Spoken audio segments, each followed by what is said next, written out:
अस्सलामुअलैकुम, welcome to IT Guts channel. इस video में हम मुकम्मल सैलरी शीट बनाना सीखेंगे। मेरे पास यहाँ पर एक शीट ओपन है।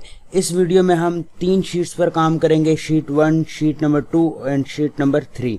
शीट 1 में हमारे पास एम्प्लॉय अटेंडेंस शीट है। ये शीट कैसे बनती है इसकी वीडियो मैं पहले ही अपने चैनल पर अपलोड कर चुका हूँ, आप विजिट करके देख सकते हैं।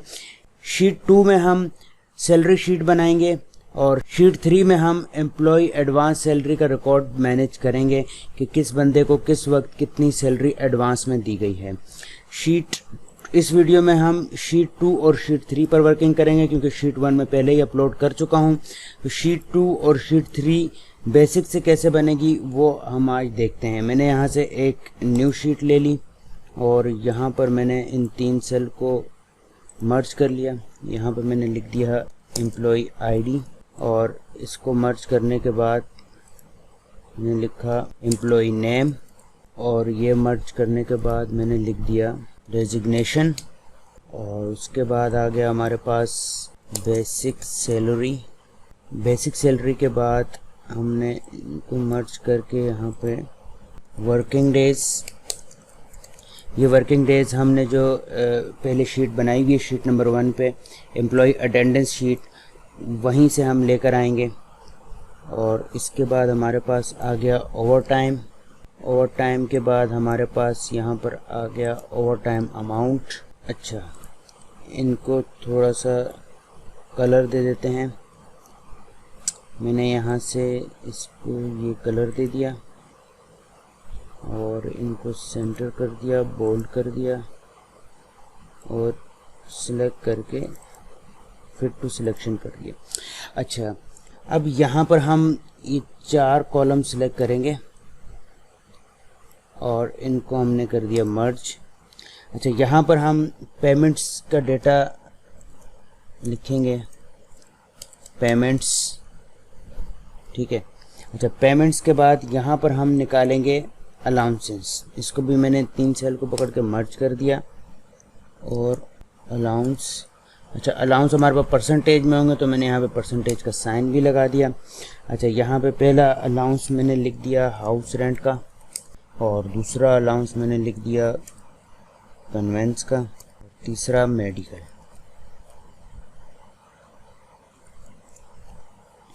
अच्छा, उसके बाद ये 2 सेल रह गए थे, इनको भी मर्ज करके यहाँ पे मैंने लिख दिया ग्रॉस सैलरी, ठीक है। इनको बॉर्डर दे देते हैं और फिट टू सिलेक्शन कर दिया।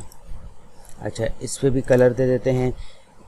ये पेमेंट है तो इसको हम यहाँ से कलर दे देते हैं, ये ग्रॉस सैलरी को भी यही कलर दे दिया और इनको हमने कलर दे दिया यहाँ से ग्रीन, लाइट ग्रीन। पेमेंट्स के बाद हम आ जाते हैं डिडक्शन पे। डिडक्शन के लिए भी हमने 4 सेल को सिलेक्ट करके मर्ज सेंटर कर दिया और यहाँ पे लिख दिया डिडक्शन, ठीक है। उसके बाद यहाँ पर आ गया इनकम टैक्स और यहाँ पर आ गया प्रोविडेंट फंड और यहाँ पर आ गया एडवांस सैलरी कि जिस बंदे ने जितनी एडवांस सैलरी ली है उसका रिकॉर्ड हम यहाँ पर मैनेज करेंगे। इन सब को भी मैंने यहाँ से बॉर्डर दे दिया। बॉर्डर देने के बाद इनको भी मैंने मर्ज करके टोटल डिडक्शन लिख दिया। अब हम आ जाते हैं टोटल डिडक्शन के बाद यहाँ पर आ जाएगी हमारे पास नेट सैलरी। इसको भी हमने बॉर्डर दे दिया और नेट सैलरी को हमने एक अलग से कलर दे दिया। अच्छा, अब इसके बाद आ जाते हैं एम्प्लॉय ID। अच्छा, हमारे पास तकरीबन इतना रिकॉर्ड्स है तो मैंने इसको सिलेक्ट करके पहले ही बॉर्डर दे दिया। यहाँ पे एम्प्लॉय ID लिखना है तो मैंने NO-1, ठीक है। ये मैंने एक रैंडम एक एम्प्लॉय ID दे दी, इसको ड्रैग किया तो ये मेरे पास सारी IDs आ गई हैं। अच्छा, नेम, डेटा और बेसिक सैलरी ये मैंने टाइप कर दिया क्योंकि इसमें कोई फार्मूला नहीं यूज़ हुआ, ये सब टाइप किया है। तो टाइम बचाने के लिए मैंने खुद से पहले से टाइप कर दिया। अब आ जाते हैं वर्किंग डेज़ पे। वर्किंग डेज़ कैसे पता चलेंगे? वर्किंग डेज़ के लिए हमारे पास ये शीट मौजूद है जिसमें हमने पे डेज़ के नाम से वर्किंग एम्प्लॉयज़ की निकाली हुई। अगर कोई यहाँ पर एब्सेंट है तो आप देख सकते हैं कि उसकी एब्सेंट लग रही है, तो यहाँ से डेटा लेकर आएंगे हम। उसके लिए क्या करना है, आपने इक्वल टू लिखना है और उस शीट पे जाना है और जैसे उस सेल को सिलेक्ट करके आपने एंटर कर दिया और यहाँ पर इसको ड्रैग कर दिया तो ये वहाँ से डेटा आ गया। अब जैसे 31 है तो अगर यहाँ पर ये डेटा चेंज होता है, अगर आपने इसकी एब्सेंट लगा दी तो देखिए यहाँ पे 30 है और यहाँ पे आके देखेंगे तो ये 30 है। ठीक है। अच्छा, ओवर टाइम की जहाँ तक बात है, ओवर टाइम यहाँ पर हम मैनुअल टाइप करेंगे तो वो भी मैं इसी शीट से कॉपी कर लेता हूँ। ये ओवर टाइम मेरे पास मैनुअली टाइप है, मैंने कॉपी करके, आप टाइप कर सकते हैं, मैंने टाइम बचाने के लिए इसको पहले ही कॉपी कर दिया। कैलिब्री। अच्छा, इसका जो फ़ॉन्ट है वो हम एरियल रख देते हैं, आप कोई भी फ़ॉन्ट रख सकते हैं। मैंने यहाँ से एरियल फ़ॉन्ट रख लिया, इसको सिलेक्ट करके फिट टू सिलेक्शन कर दिया। ठीक है। अच्छा, ओवर टाइम अमाउंट, यहाँ पे हम फॉर्मूला लगाएंगे। ओवर टाइम अमाउंट कैलकुलेशन करेंगे। जैसे असद हैं, इन्होंने 14 घंटे ओवर टाइम लगाया तो इनका कितना अमाउंट बनता है, तो उसके लिए हमने इक्वल टू जितनी इसकी सैलरी है इसको डिवाइड करेंगे 30 और फिर डिवाइड करेंगे 8 से, क्योंकि वर्किंग आवर्स जो होते हैं वो 8 घंटे होते हैं, इसलिए हमने इससे डिवाइड किया। और इसको अगर ब्रैकेट में रख लें हम इस तरह से, और इसको हमने मल्टीप्लाई कर दिया जितने भी इसके ओवर टाइम लगे हैं उससे और एंटर कर दिया, तो यहाँ पर देख सकते हैं आप कि इसका ओवर टाइम निकल कर आ गया, ये सबका ओवर टाइम आ गया। अच्छा, ये पॉइंट्स में वैल्यू आ रही है तो उसको हमने यहाँ से इनके पॉइंट्स ख़त्म कर दिए। ठीक है। अच्छा, अब आ जाते हैं हम हाउस रेंट अलाउंस पे। अच्छा, हाउस रेंट अलाउंस के लिए हम लगाएंगे इफ़ का फॉर्मूला इक्वल टू इफ़, ठीक है, ब्रैकेट ओपन, जो सैलरी है अगर ये ग्रेटर देन इक्वल टू है 40,000 के, अगर किसी की सैलरी 40,000 या 40,000 से ज़्यादा है तो क्या करना है, जितनी सैलरी है इसको मल्टीप्लाई कर दो 2.5% से, अदरवाइज़ इसी सैलरी को मल्टीप्लाई कर देंगे हम 2% से, ब्रैकेट बंद और एंटर। तो जिसकी सैलरी 40,000 या 40,000 से ज़्यादा होगी उसको 2.5% हाउस रेंट अलाउंस मिलेगा, और जिसकी सैलरी 40,000 या 40,000 से कम है उसको 2% का हाउस रेंट अलाउंस मिलेगा।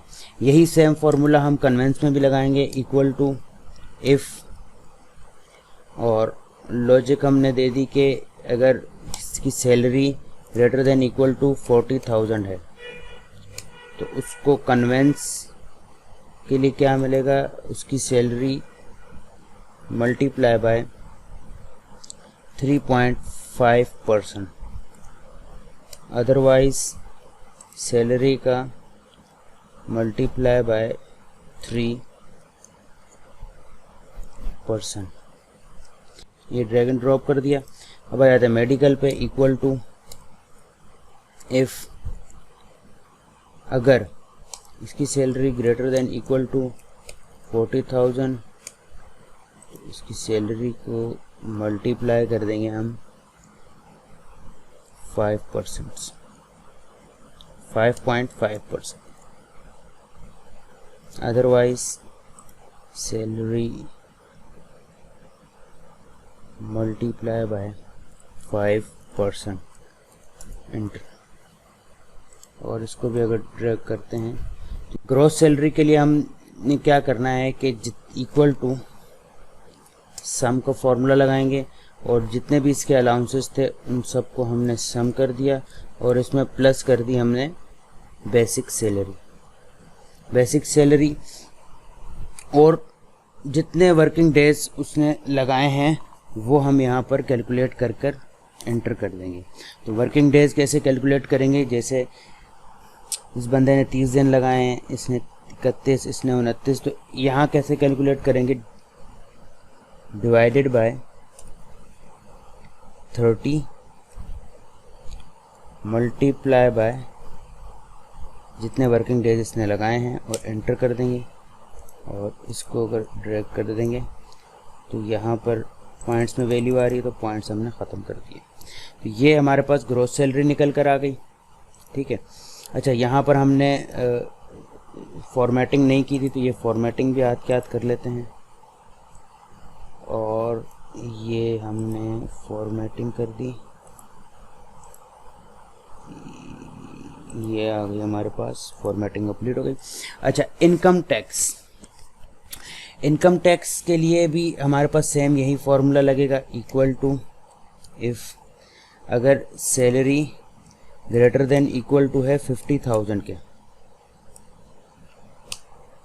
ठीक है, तो सैलरी का मल्टीप्लाई कर देंगे 1.2%, अदरवाइज 0।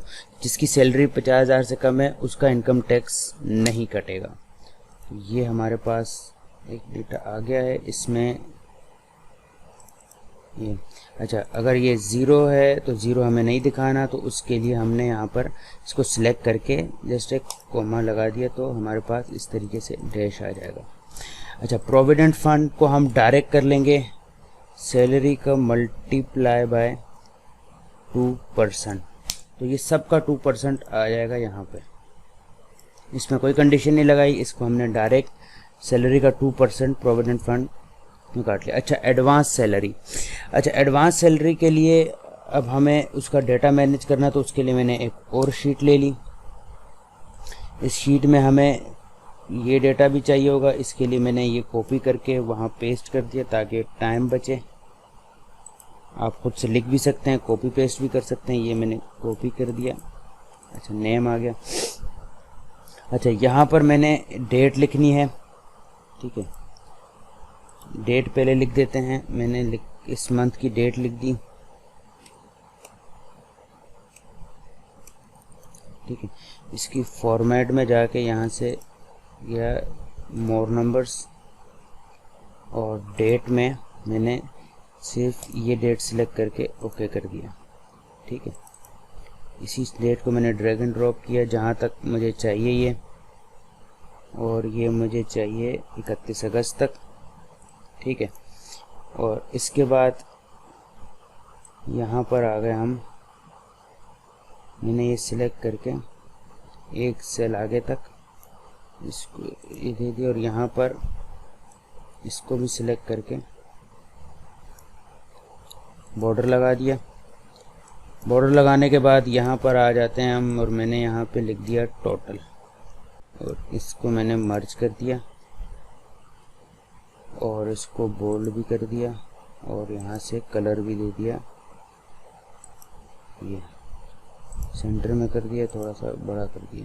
ठीक है, इसको सिलेक्ट करके मर्ज एंड सेंटर कर दिया। ठीक है, यहाँ मैंने लिख दिया एम्प्लॉई एडवांस सैलरी रिकॉर्ड। ठीक है, इसको सेंटर में कर दिया, बोल्ड कर दिया, और इसका साइज हमने बड़ा कर दिया और यहाँ इसको रख दिया, और ये हमने कुछ इस तरीके से रख दिया। ठीक है, अच्छा, यहाँ पर हमें डेटा कुछ इस तरीके से चाहिए कि अगर इबाद अगर एडवांस सैलरी ले रहे हैं, तो मैं यहाँ पर डायरेक्ट सिलेक्ट बॉक्स में से इबाद का नाम सिलेक्ट करूँ या फिर एम्प्लॉई आईडी सिलेक्ट करूं, नाम से तो नहीं, आईडी, जैसे ये 100002 आईडी अगर एडवांस सैलरी ले रही है, तो मैं यहाँ से सिलेक्ट करके उसका यहाँ पर नाम और डेजिग्नेशन खुद ब खुद आ जाए, और मैं यहाँ पर उसका रिकॉर्ड टाइप करना स्टार्ट कर दूँ। तो उसके लिए हम क्या करेंगे, हमने ये सिलेक्ट किया। ठीक है, सिलेक्ट बॉक्स बनाने के लिए हम गए डेटा के टैब में और डेटा वैलिडेशन पे गए। यहाँ से हमने सिलेक्ट कर लिया लिस्ट को, और यहाँ पर हमने सोर्स दे दी शीट 4 पर आके, ये हमने सोर्स देकर ओके कर दिया। तो आप यहाँ देख सकते हैं कि ये हमारे पास आ गया। मैंने यहाँ से नाम फ़िलहाल सेलेक्ट कर लेता हूँ सारे। अच्छा, एम्प्लॉय आईडी की बेस से मुझे यहाँ पे नाम चाहिए, तो यहाँ मैं वी लुकअप का फॉर्मूला लगा सकता हूँ, इक्वल टू वी लुकअप। ठीक है, वी लुकअप लगाने के बाद लुकअप वैल्यू मेरे पास ये है, कॉमा टेबल एरे शीट 4 पर आकर मुझे यहाँ से लेकर यहाँ तक मिलेगा, और इसको वन टाइम F4 प्रेस कर दूंगा कि इसकी वैल्यू फिक्स हो जाए, कॉमा उसके बाद मुझे कॉलम इंडेक्स नंबर चाहिए, वो मैंने दे दिया 2,0 ब्रैकेट बंद और एंटर। मेरे पास नाम आ गया और मैंने इसको ड्रैग एंड ड्रॉप कर दिया। अच्छा, अब यहाँ पर जैसे मैं अगर 4 नंबर सेलेक्ट करता हूँ तो देखिए मेरे पास फयाज़ आ रहा है, 4 नंबर पर फयाज़ है। मैंने इसको दोबारा से 1 सेलेक्ट कर दिया, ये तो आ रहा है। ठीक है, अब यही फार्मूला मैं टाइम बचाने के लिए कॉपी पेस्ट कर रहा हूँ, यहाँ पे आप लिख भी सकते हैं। कॉपी पेस्ट करने के बाद मेरे पास एरर आ गया। एरर इसलिए आया क्योंकि यहाँ पे कुछ चीज़ें हमने चेंज करनी है, जैसे ये कॉलम जो है लुकअप वैल्यू का कॉलम, ये देखें ये सिलेक्ट हो रहा है, तो इसकी जगह हमने ए लिख दिया। ठीक है, और यहाँ पर वैल्यू 2 की जगह हमने कर दी कॉलम इंडेक्स नंबर 3 और इंटर किया तो हमारे पास ये डेटा निकल कर आ गया। इसको भी मैं ड्रैग कर देता हूँ। अच्छा, अब यहाँ पर मैं कुछ अमाउंट टाइप कर देता हूँ, जैसे इनको 4500 दिए थे, इन्होंने 2300 लिए और इन्होंने 4500 ले लिए, इन्होंने 5000 ले लिए और इन्होंने 1000, इन्होंने 3500। इसी तरीके से मैं सारा डेटा टाइप कर रहा हूँ और यहाँ पर मुझे इसका टोटल देखना है, तो उसके लिए मैं सम का फॉर्मूला लगाऊंगा। सम और रेंज में मैंने ये पूरी रेंज यहाँ तक सिलेक्ट कर ली और एंटर प्रेस किया। इसी को मैंने ड्रैग कर दिया। अब जो सेल खाली है यहाँ मैंने इसको देखिए 4500, 7000 और इन्होंने यहाँ पे लिए हैं 1200 और इन्होंने 3500। ये मेरे पास डेटा यहाँ पर आ गया। अच्छा, यही डेटा मुझे लेकर आना है यहाँ पे एडवांस सैलरी में।